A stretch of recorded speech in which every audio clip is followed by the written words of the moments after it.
কইরা মসজিদে নববীর ভিতরে ঢুকিয়া এই মিম্বরে দাঁড়ায় একটা খুতবা নিয়ে দিলেন, একটু বয়ানও করলেন, কিছু আয়াত পড়লেন।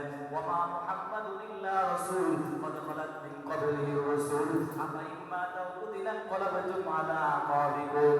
এই আয়াত যখন আবু বকর যখন পড়লেন, হযরত ওমর বলেন সাথে সাথে আমি মোমের মতো নরম হয়ে গেলাম।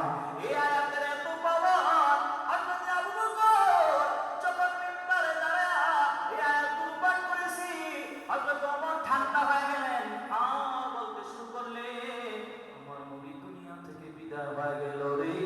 যখন ওদের ময়দান থেকে খবর চলে আসলো আমার নবী দুনিয়ায় নাই, এই আওয়াজটা যখন আল্লাহর নবীর একজন খাঁটি সাহাবা, আল্লাহর নবীর একজন আশিক, এত পরিমাণ দামি সাহাবী, এত পরিমাণ নবীর জন্য পাগল ছিল রে।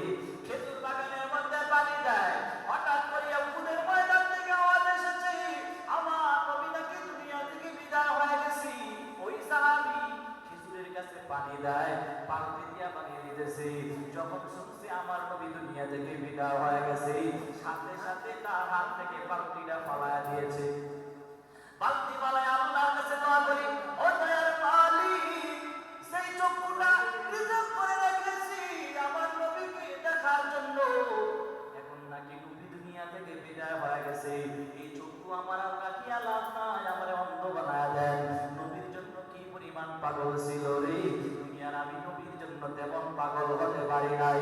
মুখে শুধু বলি আমি নবীর আশিক, অথচ নবীর সুন্নাত তোমার ভিতরে নাই।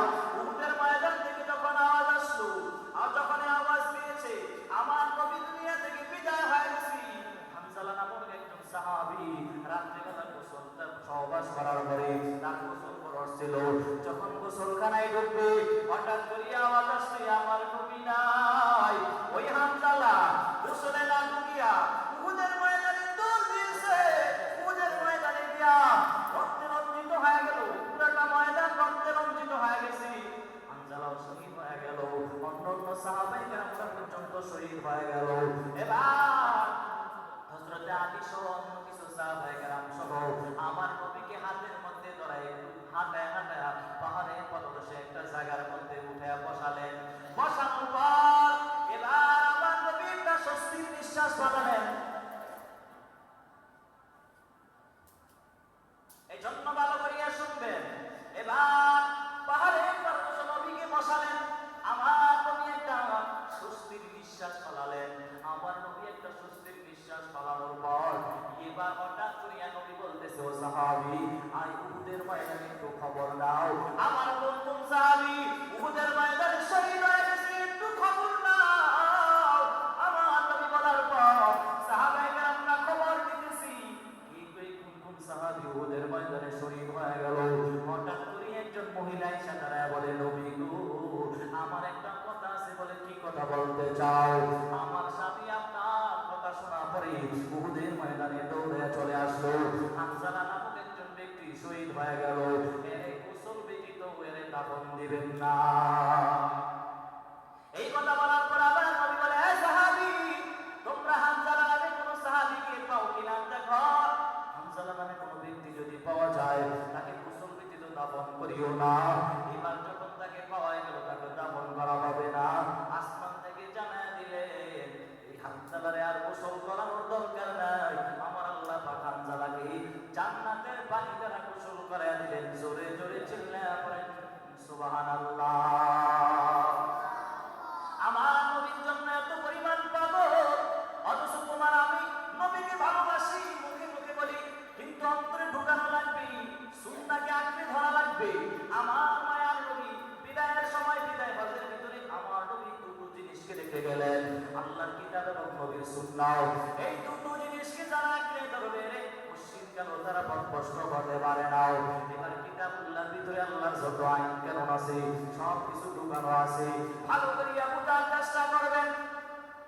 নবীর সুন্নাহকে যত আঁকড়ে ধরবে, মুশরিকগণ আপনি পথভ্রষ্ট হবেন না। আজকে আপনি আর আমি নবীর সুন্নাহটাকে মানতে পারি না, নামাজটাকেও ঠিক করতে পারি না।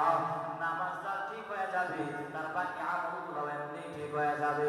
ভালো করে একটু শোনার চেষ্টা করেন, সময় আর বেশি নাই, ভালো করিয়া শোনেন। সব কথার মূল কথা আপনার আপনার জিন্দেগিতে সাজানো লাগবে, নামাজটাকে ঠিক করা লাগবে, নামাজের প্রতি গুরুত্ব বাড়ানো লাগবে। এত বয়ান, এত বয়ান, সব কথার বয়ান, সব মূল কথা একটাই, আপনার নামাজ আমার নামাজ যেন ঠিক হয়ে যায়, ঠিক কিনা? যেই নামাজটা আল্লাহ পাক নবীর মাধ্যমে 50 ওয়াক্ত নামাজ দিয়েছেন, 50 ওয়াক্ত নামাজ দেওয়ার পর আমার উম্মতের জন্য কষ্ট হয়ে যাবে। এই কারণে মুসা নবী নবীরে বলছে আপনার উম্মতরা 50 ওয়াক্ত নামাজ পড়তে পারবে না, একটু কমায়া দেন। আমার নবী এমন করে করে আল্লাহর কাছে 9 বার পর্যন্ত গেলেন। আল্লাহর কাছে গিয়ে বললেন, আল্লাহ আমার উম্মতেরা তো 5 ওয়াক্ত নামাজ পড়তেও কষ্ট হয়ে যাবে। এরপরে মুসা নবী বলে আবার কি আল্লাহর কাছে গিয়ে একটু কমায় নিয়ে আসেন। 9 বার পর্যন্ত আল্লাহর কাছে গিয়ে কমায় নিয়ে আসলেন। প্রথম কিন্তু 50 ওয়াক্ত নামাজ দেওয়া হয়েছে, আর আল্লাহ পাক 5 ওয়াক্ত নামাজ দিয়ে নবীরে জানায় দিল, হ্যাঁ নবী জানায় দেন আপনার উম্মতরা যদি 5 ওয়াক্ত নামাজ ইহতিমামের গুরুত্ব সহকারে আদায় করে দেই, 50 ওয়াক্ত নামাজ পড়লে যেই পরিমাণ সওয়াব আমি আল্লাহ তাদের আমলনামায় দিতাম, 5 ওয়াক্ত নামাজ ইহতিমামের গুরুত্ব সহকারে পড়ার কারণে আমি আল্লাহ পাক তাদের আমলনামায় 50 ওয়াক্ত নামাজের সওয়াব আমি আল্লাহ পাক দিয়ে দেব। এজন্য নামাজটাকে ঠিক করে নাও, নামাজের প্রতি যত্নবান হও। সাহাবায়ে কেরামরা নামাজের প্রতি কি পরিমাণ যত্নবান ছিল রে! সাহাবায়ে কেরামরা তাদের জীবন চলে যায় তারপরও নামাজ বাদ দেয় নাই।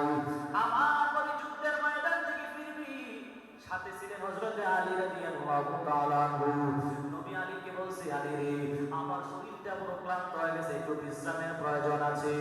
আলী বলার পর আলী বলে, নবী সামনে একটা বড় গাছ দেখা যায়, ওই গাছের নিচে আমি বসবো তো নবী, আপনি আমার রানের উপরে একটু মাথা দিয়ে একটু বিশ্রাম করবেন। দুপুরের টাইম ছিল, নবীও নাস্তা খাইলেন। আলী রাদিয়াল্লাহু তাআলা আনহু নাস্তা খাওয়ার পর এবার দুপুরবেলা নবী একটু বিশ্রাম করবেন, হযরত আলী বসে গেলেন। বসার পর আমার নবী শোয়ার জন্য, বিশ্রাম করার জন্য আলী রাদিয়াল্লাহু তাআলা আনহু রানের উপরে মাথা দিয়ে একটু বিশ্রাম করার জন্য শুয়ে গেলেন। শোয়ার পর এদিক দিয়ে হঠাৎ করে আসরের নামাজের আযান হয়ে গেল। কি ব্যাপার, এবার নবীরে কেমনি ঘুম থেকে জাগ্রত করবে? কারণ আল্লাহ পাক নবীরে এত পরিমাণ সম্মান আল্লাহ পাক নবীকে দিয়েছেন, আসরের নামাজের আযান হয়ে গেছে, নবী ঘুমায়, নবীরে কেমনে ঘুম থেকে জাগ্রত করবে? বড় পেরেশান, বড় পেরেশান। কারণ নবীরে আমি কেমনে ঘুম থেকে জাগ্রত করি? কারণ নবীরে আল্লাহ পাক এত পরিমাণ সম্মান আল্লাহ পাক দিয়েছেন। কোরআনে যত জায়গায় আল্লাহ পাক নবীরে ডাক দিয়েছে, সব জায়গার ভিতরে আল্লাহ পাক নবীর নাম ধরে ডাক দেয় নাই, সব জায়গায় নবীর নামের সাথে একটা লকব লাগায় লাগায় ডাকছে। নবীর এত পরিমাণ সম্মান আল্লাহ পাক দিয়েছে। আলী চিন্তা করে গেল, আমি নবীরে কেমনে ঘুম থেকে জাগ্রত করি? বড় টেনশন। একদিক দিয়ে আসরের নামাজের টাইমও চলে যায়, সূর্য ডুবা ডুবা ভাব, আসরের নামাজ তো পড়তে পারে নাই। আলীর চোখে পানি পানি পড়া শুরু হয়ে গেছে। চোখের পানি পড়তে পড়তে রহমাতুল লিল আলামিনের চেহারা মুবারকের মধ্যে পড়ে গেছি। আমার নবী ঘুম থেকে জাগ্রত হয়ে দেখি আলীর চোখে পানি দেখা যায়। কি ব্যাপার আলী, তুমি কেন কান্না করো? তুমি কান্না করবা, আমি নবী ঘুমাবো, আমি জানতে পারবো না, এটা বিষয় হতে পারে না। আলী একটু বলো না, কেন তোমার চোখে পানি আসলো, কেন তুমি কান্না করো?